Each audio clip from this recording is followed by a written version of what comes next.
Everybody has a plan in the stock market until they get punched in the face. And these 8 things right here are going to be the punches that might knock you out and you might not get back up.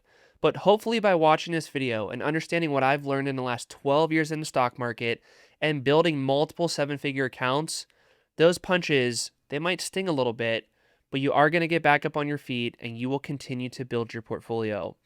So number 1, the emotional aspect of investing. Most people get crushed because of this. When a market's going up to the moon, it's euphoric, it's exciting, your friends are making money, you're making money, everybody at work is making money. You're buying calls, you're selling puts, you're taking on margin because everybody's making money. It doesn't seem like the market could ever go down. But then a market does go down, and then you get fearful, you panic, and you capitulate. So what just happened right there? You bought high and you sold low. Because when a market was going up, you were happy, you didn't care about risk management, and when the market was going down, you were panicking and you were freaking out, and you sold to cut your losses and become safer. But in reality, when you look at this chart right here, up here's the point of maximum financial risk. Down here is the point of maximum financial opportunity because prices are expensive up here. There's less margin of safety up here. And down here, when everybody is freaking out and panicking, prices are cheaper, they're safer, they're more compelling. This is when you want to allocate in your portfolio. When there's blood in the streets, when people are panicking, when there's fear. The best Warren Buffett line of all time: be greedy when other people are fearful, meaning right here. And what else does he say? Be fearful when other people are greedy, right here. But it's just the hardest thing in the stock market for many people to do that. And I always just try to tie this back to, like, if you're going to go buy a car, if you go buy a car and it's $50,000 today, and you go to the dealership tomorrow and it's $60,000, do you want to go buy it when it's $10,000 more expensive? Probably not, right? It's more expensive. You're getting less bang for your buck. That's what the market's doing up here. But people in the market think, oh, it's FOMO. It's going to keep going up. I must get in or I'm going to miss the boat. And then end up buying high and selling low. But what if that $50,000 car is then $40,000 the next day? Is it more compelling to want to go buy the car that day when it's 10,000 bucks off? Of course. But what people do in the stock market when they see their portfolios fall is they're like, oh, the market's telling me something. The market's falling because something bad is happening and I must cut my losses and do something about it. Understand this part right here. The emotional aspect of investing will crush most people, and you will be much better than most investors in the long term. Let's move on. Going to short term in the stock market. Nobody knows what stocks will do in the short term. The short-term market movements are noise. It's like a vibration. It's just volatility. There's millions of investors that participate in the market on a day-to-day basis. Their job is to try to figure out what something is worth. One person says it's worth 100. One person says it's worth 50. And when there's news and volatility that happens, it's just a share pricing bouncing between where fair value is at and where a bubble is at. So trying to predict those moves in the short term, it's impossible. What is possible to predict is where the actual fundamental value of the business is actually going to be at, not where the actual stock price is going to be. So the goal is obviously to maybe buy when the stock dips below the actual business fundamental value, and then just be patient and let the stock ride up from there. But the move is not to try to predict what these volatility swings are going to be in the short term, because it's random. It's like trying to predict what a slot machine is going to do. And I know you'll see a lot of people online, doing charts and drawing lines and hitting Fibonacci's and Bollinger Bands and VWAPs and moving averages and volume, whatever. You might make money doing that, but in reality, you are just trying to predict something that is unpredictable, and then you're wondering why you're not making money. Like, just go look at what all the billionaires do. Like, what does Warren Buffett do and all the famous investors? They play the long game because they admit and they know. They do not know what the market's going to do in the short term. So why do you think you're going to know? Why do you think that you're better than them and the hedge funds? You're not going to be. You don't have any proprietary data that they don't have. So when you go do stock options in a short term too, it's just craziness because options are just a way to magnify something. You're magnifying something that is unpredictable. So what that ends up being is bigger wins, but also bigger losses. Your portfolio is going to be swinging like crazy. Meanwhile, you could have just bought a good company for less than what it's worth and then just let the fundamental value increase, and you could have just did nothing and probably made more money. So brutal lesson number 2, nobody knows what stocks are going to do in the short term. Stop trying to make bets on that. Now, number 3, you want to buy a great company for less than what it's worth. That matters. Just saying that Apple is a good company, or Palantir, or SoFi, or HIMS, or AMD, or NVIDIA, or whatever company out there, just saying that you might think that's a good company does not mean that you will make money in that company. Because what if you buy that company for a bubble valuation? What if you buy this computer mouse right here for $500,000 and it's only worth $5? I know it's an extreme example, but you get the point. There has to be a price that you're willing to pay for something that is good. And if you're paying more than what it's worth, even though it's a good business, your future returns going forward from there might not look too good. So the name of the game is understanding where the fundamental value of a business is at and buying when the stock price is below that, when there's fear out there, when people are panicking, not up here when it's euphoric and everybody's just sending things to the moon. There's no margin of safety up here. The margin of safety is down here, and that is when you want to allocate. So it has to be a strong business with good profits, good earnings per share growth, and buy it below fair value. Number 3 is critical to understand. Number 4, volatility is normal and it's healthy. Think about this analogy right here. The stock market is literally a roller coaster. It's the truth, it's the facts, it's going to be crazy volatility, ups and downs in the short term and in the long term. But that roller coaster, we know that we're going to start right here and end right here if we buy it at a good price, a good company at a good price with good profit growth. But in the middle, there's going to be backflips, there's going to be corkscrew turns and big whatevers. It's going to be crazy. It's going to be very bumpy. You're going to get your butt lifted out of your seat all day long. But if you're patient and you just stay in your seat and hold for the long term, you will likely be okay if you buy a good company for less than what it's worth. So don't plan to go into the stock market and be a big bad investor and not think the volatility is not going to happen to you. It is going to happen. There's truly going to be bad things that happen in the stock market, and it will genuinely make you scared. But just go look at the chart right now of the NASDAQ or the S&P 500. Is the market basically at all-time highs right now? The answer is yes. But think about all the things that we've been through in the last 50 to 100 years. World War I, World War II, pandemics, 9/11, 2008, 1999, 1987. Crazy stuff has happened. But somehow the world has found a way to navigate that. And yes, it was very volatile, but we navigated it. And every single pullback ended up being a buy the dip opportunity for the S&P 500 and the NASDAQ. Every single pullback was opportunity for great companies at a good price. Every single time. So understand that volatility is not your enemy. Volatility is your friend to capitalize when the market is getting irrational on the downside and on the upside. Because when things are going to the moon and you just don't think the stock is worth that, use that upside volatility to your advantage to sell things for more than what they're worth. And then when the market gets nervous and freaks out, use that downside volatility to buy things for less than what they're worth. That's the whole name of the game, to buy low and sell high. And volatility is your friend. Volatility is not risk. A lot of people think volatility is risk, but the people that say that are the people that don't understand what they own and the why behind it. It's critical to understand. So I see volatility as opportunity. I see risk as what is the chance that I'm going to lose this money and never make it back. That is risk to me, not volatility. Now, kind of building into volatility, bad things.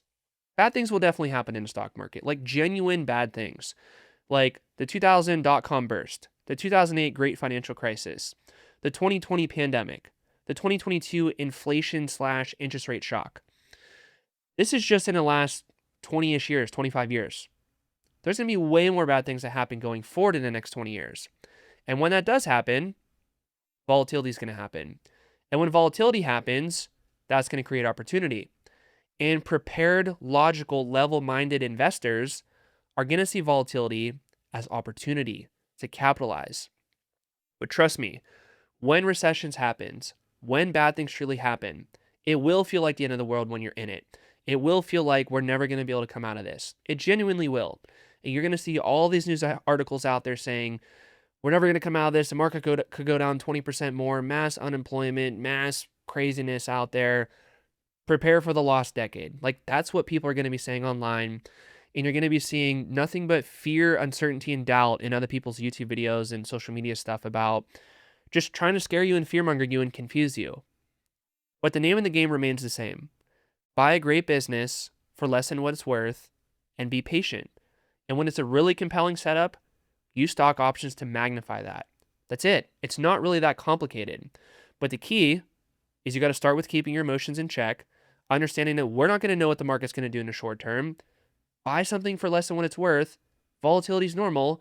And know that we are going to get bad things truly that's going to happen. And yeah, it's probably going to scare you. But if you keep your pants on and you buy good things for less than what they're worth, you'll probably do okay. Let's go to number 6 right here. Long duration stocks and options is the only way about it. Like I said before, look at what the rich people do. They don't know what the market's going to do in the short term. I don't know. You don't know. Warren Buffett does not know. They don't go make a 1-month option play or a 1-week option play or a 0-day option play because they know that that is a fool's game. Nobody on earth knows what the market's going to do in the short term. And the people that do claim that they know, just hit them up in their Discord or whatever you're doing in their comments and say, hey, what is your historical ROI in the last 10 years? Did you truly beat the market? Or are you just doing a crap option strategy when everything just seems to be going to the moon and it's just working? Or you're day trading or swing trading when everything is just favorable for you right now? You know, the analogy that I love to use all the time is I've been doing boxing lessons for like the last 2 years. If I go into a boxing ring with a pro fighter right now and I go survive for 25 seconds, does that mean that I'm a good boxer? Of course not. What if I was just running away from them trying not to get punched in the face? That's true. It doesn't mean I'm a good boxer. But if I go last 10 rounds with them and I don't get knocked out, I'm probably decent, right? So when you see all these people in the last couple years in the market posting their crazy ROIs, buying any AI stock that just went to the moon, it doesn't mean that they're good. It just means that they're operating in that fight before they got punched in the face. So that's why it's critical to look at people's ROIs starting, before 2022 or before, the pandemic, before bad crashes happened in the market, to see how they actually performed in environments like that. Because, I see many screenshots this year from people for the Iran situation where the Iran dip was like 10% and people's portfolios went down like 40%. And I'm like, that's only on a 10% S&P 500 dip. What if the market actually falls 30 or 40%? What does that mean for your portfolio? Are you going to be down like 90%? It's possible. And just the way that math compounds is a 50% drop. You need a 100% ROI just to get back to even. So it's much, much worse for those people taking on all this extra leverage and all this extra risk. It worked out for them so far, but it's probably not going to work out for them forever because guess what? Bad things are genuinely going to happen. Okay, let's go to option strategies really quick. You guys know I talk a lot about options here. Covered calls, one of the most popular option strategies on planet Earth. Do people make money with that? Do they actually beat the market doing that? The answer is no. Most people do not beat the S&P 500 doing cover calls in the long term. Why is that? Because they cap your upside and they really don't protect your downside. Just think about it. You buy shares. You're bullish on the shares. You want them to go to the moon. You want them to go to infinity, do a 10x. But then at the same time, you're selling cover calls against them. So you're bullish enough to hold the shares, but you're bearish at the same time to want to go sell calls against that and cap your upside and generate peanuts in premium. Like we all know what the market did this year. I bet you there's a lot of you guys watching this video right now that are trying to roll cover calls up and out because the market just ran up so much so fast because it was at a good valuation level to start on the Iran dip and we had really good profit growth and the market just ran up on that. So covered calls are fake cash flow in my opinion. Like you're getting a little bit of cash flow at the cost of upside. So my goal is to invest for total return. I want to put the most money in my pocket in any way, shape, or form. And a lot of that comes from appreciation. And a lot of that does come from selling portfolio secured puts. But cover calls is not the way. You're not going to scale your portfolio in the long term doing that. And all the people that you see online doing that, tell them to show you their ROI in the last 10 years. And I bet you they didn't beat the market in the last 10 years. Or they haven't been in the market for 10 years, which is more common. So they have no proof of concept of what they're actually doing.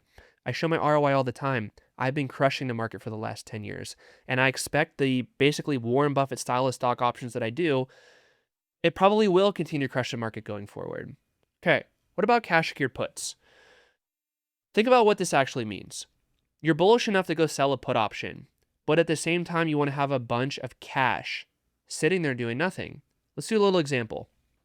If you go sell one put contract, cash secured put, on a company at a $500 strike price, you're going to have $50,000 in cash in your account doing nothing to secure that trade. $50K.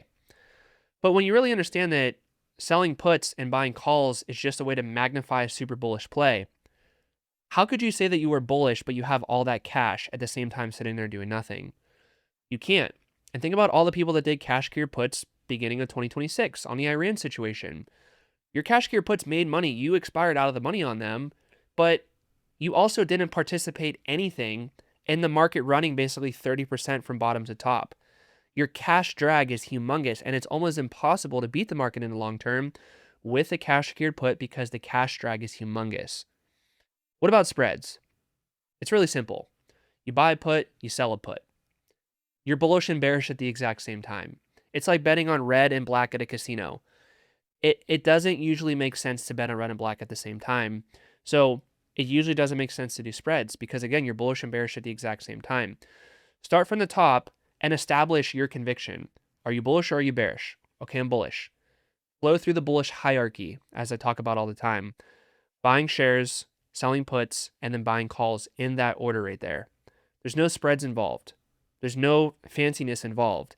It's just simply allocating in a way that makes sense and using options to magnify ultra compelling trades. If you're doing a spread, you might want to protect yourself. You might want to have downside protection just in case you're wrong. Well, I get that, but why not just make a good trade where the chances that you are wrong is very, very low? Why not make less trades but better trades that are more compelling trades, kind of like what Warren Buffett does, right? Have you ever seen him at Berkshire Hathaway allocating bullishly to something and then immediately going and buying puts to hedge just in case? Never. Why would he want to do that? He's not going to go buy something and say, oh, well, just in case. Like, the goal is to buy a great company at a good price and make it so compelling and obvious that your chance of losing money is basically slim to none. And buying the put is just like wasted money. Why not just put that money into the actual trade itself and capitalize more? So, something to think about with that. Now, let's go into the last one. And it's the cold hard facts about how people actually perform in the market. 95% of people are not going to beat the stock market in the long term. They won't. It's the cold, hard facts.